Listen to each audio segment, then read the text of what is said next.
Good morning. Happy Friday, everybody. Well, this is going to be a short stream this morning because I have to prepare for teaching. I mean, I've already prepared for teaching, but still have to do the last minute preparations for that. So we're only going to go probably half an hour, 40 minutes at most this morning before we sign off for the week.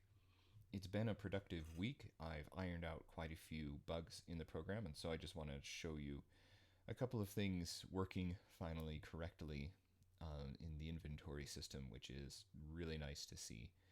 But also this morning we're going to we'll see how far that goes, we're going to try to model and one of the artifacts that we have to find here. I realized that we haven't modeled any of them yet. So we're going to try to model one of them. It's one of the artifacts that I've always wanted to tell a story with. So while we're kind of working on that process, I'll tell the story too. But first, let's just go in, and I just want to show where I really wanted to get this week, and it's nice that I think we've actually gotten there. So here it is. Here's the game. Everybody's seen it. We've seen this a billion times. Sometimes I wonder if I can play this game at all anymore, or if any of you who have watched this can play this game at all anymore, because we've watched this so many times that I think it's kind of ceased to hold much fascination for any of us. I don't know if there's any kind of interest or thrill in this anymore, or if this is just an exercise in futility. But it's okay, we'll keep going. So I just loaded up some progress here, so that's really nice. There's my lovely dither shader working, and we just need to build this end wall. So let's build this wall up and put some tracery in that window. We got a little exclamation point there on the side, meaning that there's an event somewhere that has happened. And the thing I wanted to show you is that there's nothing at all to show you, in that until this morning I was getting an artifact kind of twinkling here before the altar, but I didn't want it twinkling at this time. This time is 1100 years before present. I need it twinkling at 200 years before present.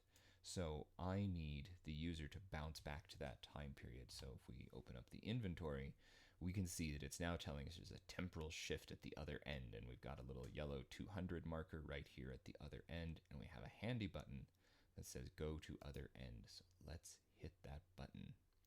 And we get our time portal. Up it gets, down it gets, and I gotta figure out what to do about that situation. But here we are. We're seeing our, what I've been calling a cutscene. And isn't that interesting? And there is the artifact right there. So I got that fixed. I'm very happy, but also watch what happens with this artifact. So we collect the artifact. It says artifact collected. Great. Let's go into our inventory. Switch to the artifacts tab. Got a couple things here. We can't do those because we are within their time limits. I'm going to make that a little bit clearer that that's what's going on. But this one we can click on. If we click on it, we see we've got a small metal box. Interesting. Yep. And so let's give it a name. So let's decide that it's sacrificed. And this one now, the open portal button moves off to one side, and we get a new button called open artifact. So this artifact dates from 200 years to before present to 200 years before present. So we have picked this up exactly at the moment of its burial. So we can only ever travel to 200 years before present with this box. So that's interesting. This box kind of probably will always remain travelable. That's interesting. But if we hit open artifact, look at that. Now we have a whole bunch of boxes, and these are placeholder images, and we're going to work on the 5 artifacts that are inside this box, because these are the 5 key artifacts now. And so we can see this one, this is a cheater. It lets us travel to the Mesolithic. I've got to get rid of those buttons back there. They should have gone away. I wrote the code last night to put those away, and they haven't. Oh well. Yeah, I've really got to send those away. So anyway, we got an Iron Age cheater, Roman cheater, 15th century cheater, and a World War II cheater. So we're making some progress. I've got to get these really to to go away. But the big point is that as this is sort of working, and we have these artifacts, so that's cool. But another thing that's pretty fun, another thing that's pretty fun is that as we're clicking on these objects, we get to see the point in the timeline that we can travel to with each one of these. See, like this one's way the heck over here, and it shouldn't be that far over. Again, so I've got to figure out what's going on with that. It should just be sitting right at the end of the timeline. Anyway, that's nice. So we're getting a little preview of where we can travel with all of these boxes and artifacts. So that's exciting. So anyway, fun. So there's still a little bit to figure out because we don't need to hit open artifact anymore. You can only open this artifact once. So I need to make that option go away. There's a few other things that need to be done, obviously, in this interface to tidy this up. But I just wanted to show you that that's what was working, and also that we're now here at this sort of cutscene, and what mysterious things are going on. What are they doing in the ruins of this church? Ooh. So what are they doing? Why are they hovering in the air? All these sorts of things. Interesting questions. So that's interesting. So we're a lot closer now, and all these other little systems that I've been building up over the past couple of years really are starting to behave as they should. So that's a great relief. But now for something different. We're going to move over and we're going to try to model something, and this something is difficult to model, and the reason because it's difficult to model is that it's very flat and has some very flat detail in it, and I don't want to try to sculpt it. I want to just try to pull this out of essentially a normal map. I'm not really convinced this is going to work, but we'll give it a shot. So what is that object? That object is this. So this is a real object that exists in the real world. Obviously, it's a pilgrim badge. It's about an inch long, maybe an inch and a half. So that's like 2.5 to 4 centimeters long. And it's thin. It's just a thin stamped piece of brass or bronze. And it's a really cheap little thing. And it has some German on it, which I am not even going to attempt to say because I really don't know the first thing about pronouncing German, so my apologies there for my ignorance. But the big thing that I can understand on it is that it says Aachen 1937, and it shows a picture of Aachen Cathedral, which is great. Aachen Cathedral is one of the greatest cathedrals of Europe, and it's also has some of the oldest standing fabric. This bit here in the middle is 9th century, and it's Charlemagne's coronation chamber. And this is the kind of royal cathedral for Charlemagne the Great back in the 9th century. We're running into my historical limitations here. So that's really cool. I've been to this cathedral, and it's a real stunner. It really is amazing. We should probably look it up really quickly because we're going to tell a story here today. So Aachen Cathedral never had the relics of an important saint. They tried in the Middle Ages to attract pilgrimage by essentially canonizing a secular saint, by canonizing Charlemagne. And it was never really officially done. I don't know what the animation of Aachen Cathedral is, but that's pretty cool.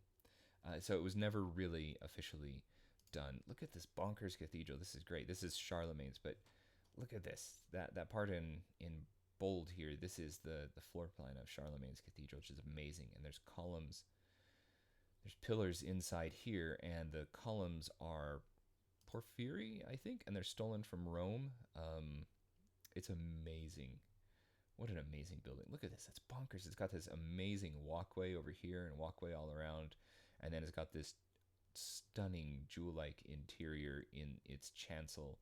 It's just it's one of my favorite buildings because it's so bonkers. Yeah, this is in the base of Charlemagne's cathedral, and then it kept its relics, which are just shockingly amazing. Look at these. Look at all this decoration. This is just the most beautiful interior. And see this enormous brass chandelier that's actually built. It's hard to see, but it's built like a little castle. And this brass chandelier, I think, is 11th century or 12th century. I don't know. Everything in this is rare and unique and beautiful, and a little bit over the top as well. Just a stunner. But anyway, and the relics of Charlemagne are pretty shocking. This is from the floor of that kind of rotunda. These pillars here are spoiled from Rome and brought back to kind of give legitimacy to Charlemagne's coronation. And his coronation throne is somewhere in one of these galleries upstairs. It's like no other place. It's just a stunning beauty. I love this building. So, yeah. Anyway, obviously Wikipedia loves this building too. Look at that. Oh, over the top reliquary casket. Anyway, we're not telling the story of Aachen, although I kind of wish we were.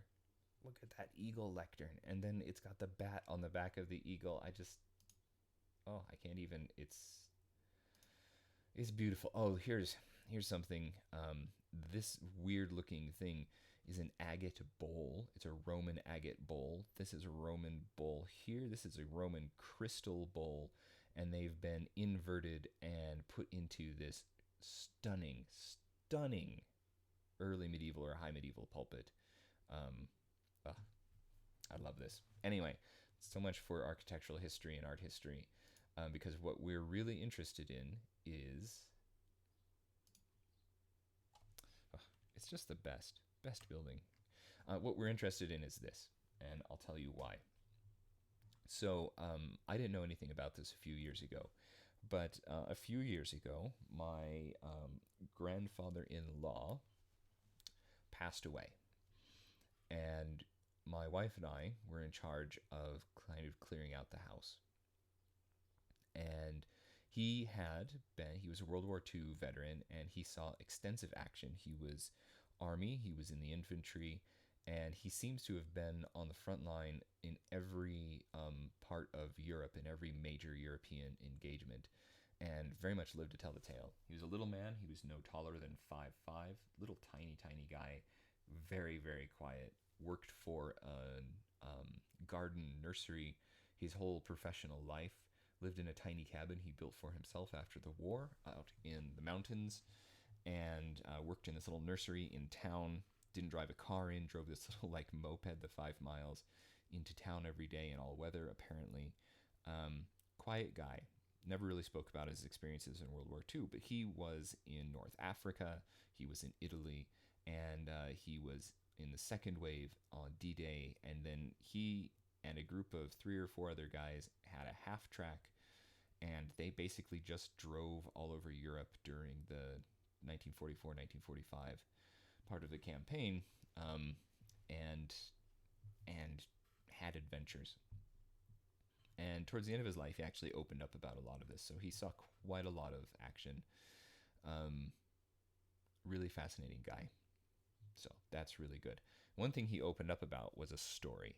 So he opened up with this story that at one point, and we looked this up later, and he was cited. He was given an official citation for bravery in this. The Allied advance through France was really, really fast, and sometimes some German forces would get cut off from the main body of the forces as the Allies kind of overran them and swarmed them around them. And so they were pushing through somewhere in France, so his story goes, and somebody said, hey, there's a trapped small detachment or force, I don't know what you call it, but a group of German soldiers that are kind of trapped in this kind of deep road that ran between 2 hedges, or between 2 kind of in a road that was almost a kind of a ditch. So it was probably a fairly old road running through a field system. And they were trapped because they had been surrounded by Allied troops. So just a handful of my grandfather-in-law's fellow comrades, soldiers, whatever we would like to say, they decided they'd all go be heroes and they would go capture this cut-off group. So they went, and there were about 5 or 6 of these soldiers, according to Grandpa. There were like 5 or 6 of his guys, and they went off to find this group. And when they ran off so quickly. This is what he says. They ran off so quickly, they forgot to put any ammunition in their rifles, which seems maybe part of the kind of fantastical and unlikely part of this story. We don't know. But anyway, they found the group of German soldiers, and there were maybe 25 of them. Again, this is how the story goes, and there were only like 6 to 10 Allied soldiers. And the German soldiers were all armed, and essentially the Allied soldiers pointed their empty, unloaded guns at them and said, "Surrender," and that group of soldiers surrendered immediately. They were very happy to do so, and so they were taken prisoner and brought back to camp. But when they took them prisoner, before they brought them back, the story goes, all of the Allied soldiers who were capturing the German soldiers essentially looted the German soldiers. And my grandfather-in-law, for example, there were some officers, at least one, maybe more officers in this group, German officers, and he got a number of bits of memorabilia from them, including some pistols and some other sort of war booty from them. Armbands, bits of uniform, that sort of thing. He captured that, and all his mates, they kind of signed it, and it was a great lark that they had. They were told off for having done it without having orders, but then they were also cited for bravery for having done this capture. Anyway, when we were clearing out the house, I found this medal in the house, and I had no idea what this medal was, and I thought this was, I said 1937 on it. I thought it was probably part of my grandfather-in-law's war booty. It might have been in the box of other relics that he kind of had brought back from there with the pistols and those sorts of things, but maybe it was just lying about the house. So I don't know, and I'm just going to give you full disclosure. It's a few years ago now. But anyway, this turns up at the house. And so here's how the story goes in my mind, because my grandfather-in-law had passed away, and no one knew anything about this. No one had really noticed it before. It was just one of the many knickknacks kind of filling the house. And nobody thought to ask him about it. So he cannot tell us what this means, where he got it. So here's the story that goes in my head. The story in my head is that this was part of the loot he looted from some of those captured German soldiers. Because he captured other things like insignia and pins and all that kind of stuff. And this is a little pin.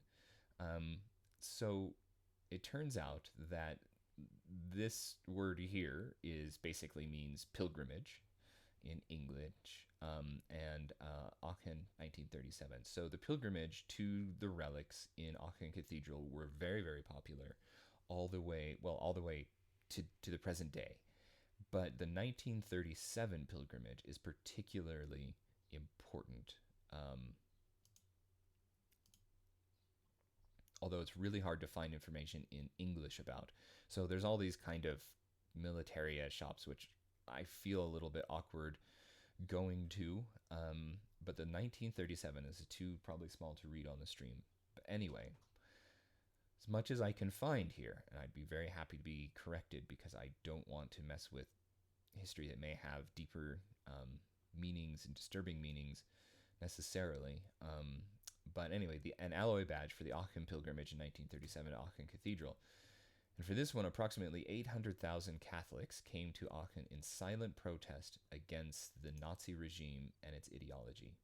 So the pilgrimage had been going on for a long time, but maybe almost 1 million, so maybe 800,000 people gathered in Aachen during particularly this year's pilgrimage, 1937, to protest National Socialism. So it was a religious pilgrimage, but it was also very much a pilgrimage of political protest. And my grandfather father-in-law picked this up somewhere in his European journeys, and in my mind, the story began that he picked this up off of one of the captured soldiers. And so one of those captured soldiers had been conscripted, or otherwise was fighting for the fascist regime, and was fighting for the Nazi regime, but yet was carrying this protest badge with him. And I think there's a really interesting and potentially deeper story and a very personal story going on there. So in my mind, the story goes that the soldier carrying this was a conscript, did not necessarily buy in to the political ideology that he was forced to fight for, but had no other choice. And so as a little bit of protest, carried this with him, and it made it eventually into my grandfather-in-law's hands. So anyway, I just think it's interesting that maybe there was a current of protest going on within the German army, even while the fighting was going on. I don't know this 100%, but I think it's a fascinating story that shows that there are nuances and wheels within wheels, and that you can carry a protest with you even when you are being forced to work against your own will and your own best interests. That's the story, and we're going to try to model this guy now. We've got about 15 minutes left today, so thank you for putting up with me talking for such a long time. But this is really, to me, this is a really interesting story and an interesting artifact, and so I'm going to keep this one, and we're going to put it in the game. So I'm going to try to make a normal map out of this. I'm not going to try to carve this thing back up. I'm going to make a model that is the basic shape of this object, and then I'm going to apply this normal map to the face of it. So I'm a little bit worried when I cut this out. This edge here is just, this edge is going to show up really terrible. I think this whole thing is going to make a really terrible normal map, but we will see. So I don't have a normal map converter because I don't have enough money to afford Substance. But there is kind of like a normal maps online. I think there's a normal maps online. Normal map generator. Is it shader map? I can't remember now.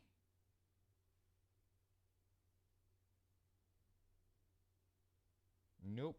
That is an advertisement, and there you go. If you are interested in this, there you go. This is just the... no, this is the one I was thinking of. Normal map online. So here you just upload an object, and then it makes a map. And we're going to see how well this works. So yeah, the normal map online. GPU powered. Okay, so let's go grab our normal map. If we can go, how do I go grab this?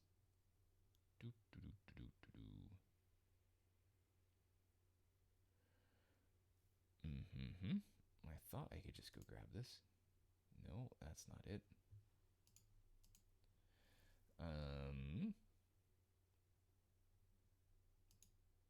No, we're not. Oh, maybe that's what we need. All right, let's find out. Desktop, Boricum, work, my stuff, res assets, Aachen badge. Hey, yes. Okay, so this is a little rough.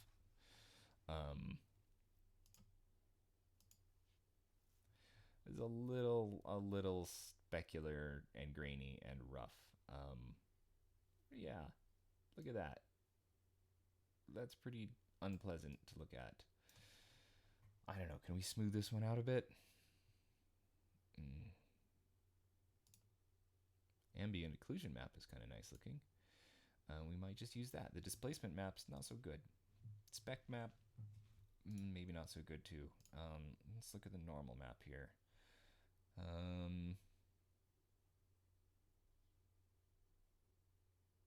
Just turn off the AO, turn off the spec, turn off the displacement. So we just have the normal map here on the cube. It's not great. I didn't expect it to be very good. Right.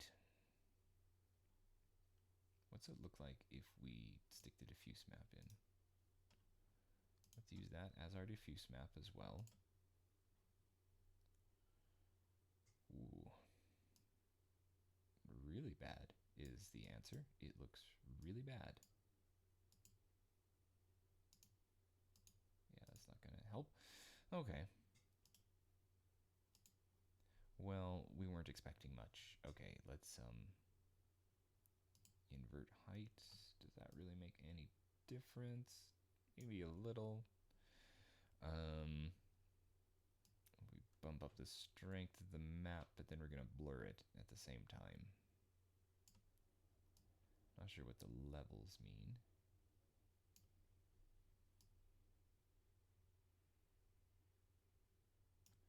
Let's turn off the diffuse and just look at that. Maybe not. Let's just keep looking at this guy. If we pull down the strength, because really it gets so gross. What's the level? Ooh.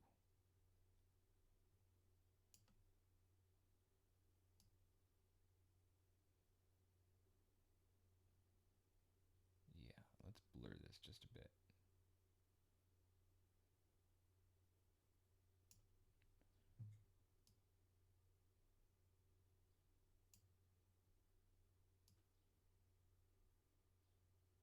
Take some of the specular edge off of that guy. Well, that becomes a little bit more readable. Yeah.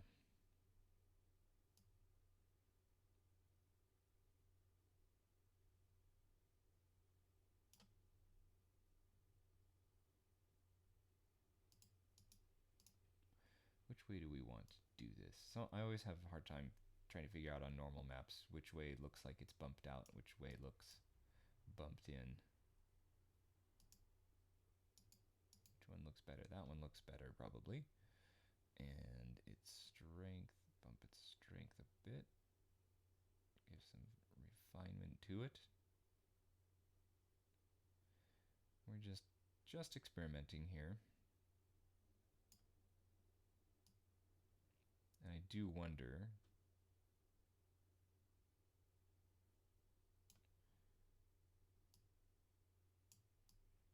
if this whole thing would be better. The displacement's getting a little bit better though. That'd be nice to just look at the displacement map.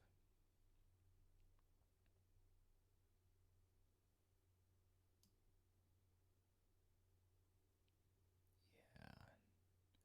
Let's really bump that displacement up.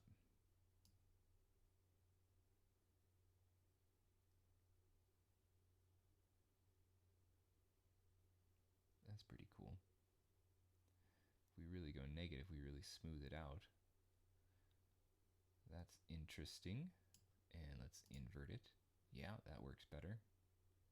Oh yeah, that's getting a lot better. My idea is to bring this displacement map in and then turn that displacement a little bit into a mesh and then dump the normal on top of that and maybe bake in a few of the other things and then bake this object out.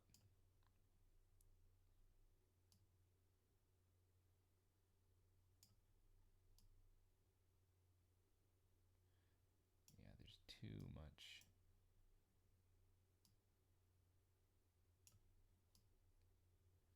Yeah, it's getting a little better. That's not so bad. Okay, then let's deal with the spec on this. Ooh.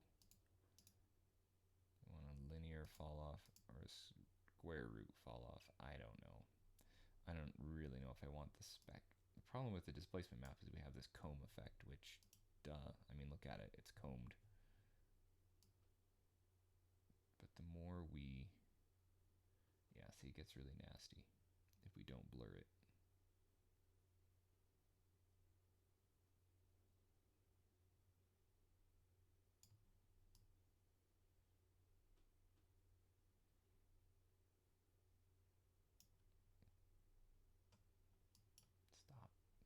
Stop running. Oh, here. Fine. There we go. That's what we want. I'm just taking a look in here.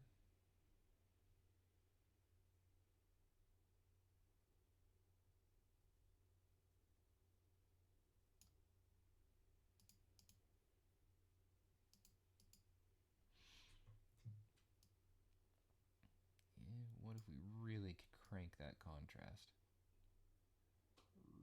Really pop that out. It looks really bad, is the answer.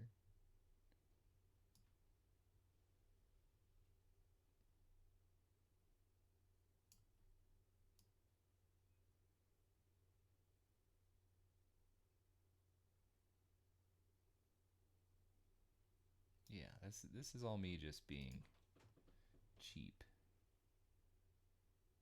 See, that inverted works really great for the lettering, but it really doesn't work well for the rest of the badge, but that's okay. There we go. All right. What are we working on now? Well, we were trying to work on the spec a bit. Let's see what we get when we put the spec on this.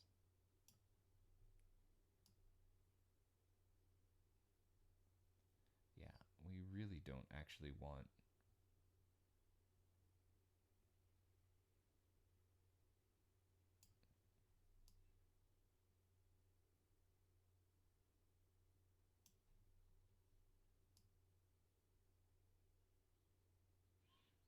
I'm just trying to make these edges a little bit shinier.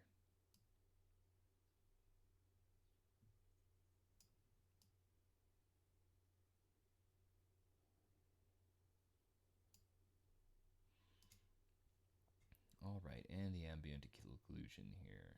Let's dump that on too, just for kicks.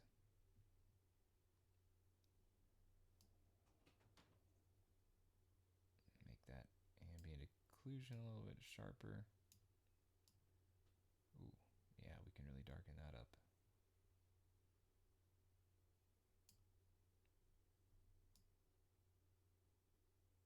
Blur it just a bit.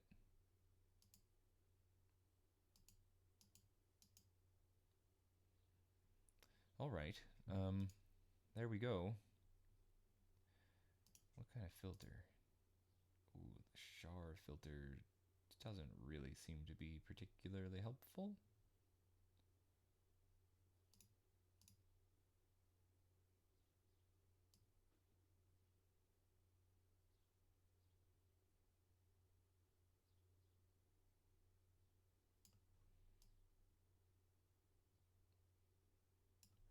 All right, so this is wibbly wobbly, not the best, but it might work.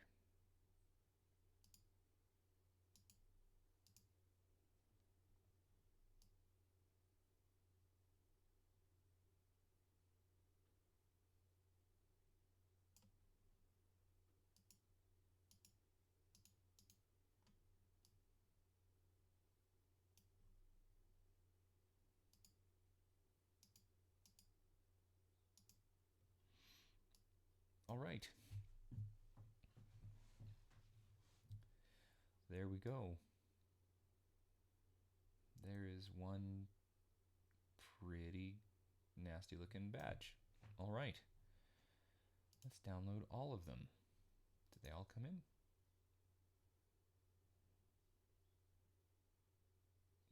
No.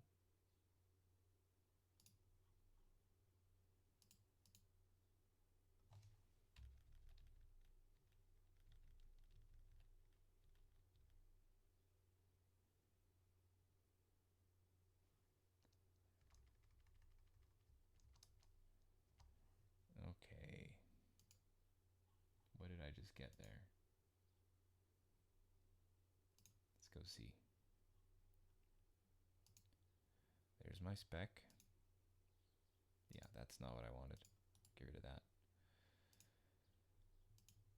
All right, there's my spec. There's my normal.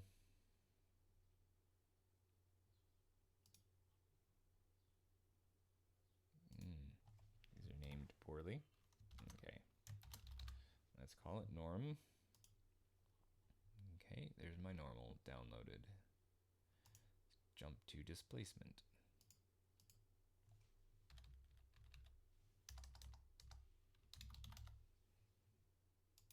Let's see if displacement actually turned out to be displacement.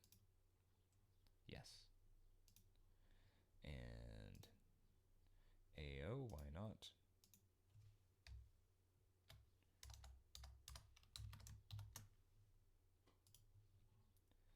And finally, spec, which is a really nasty specular map.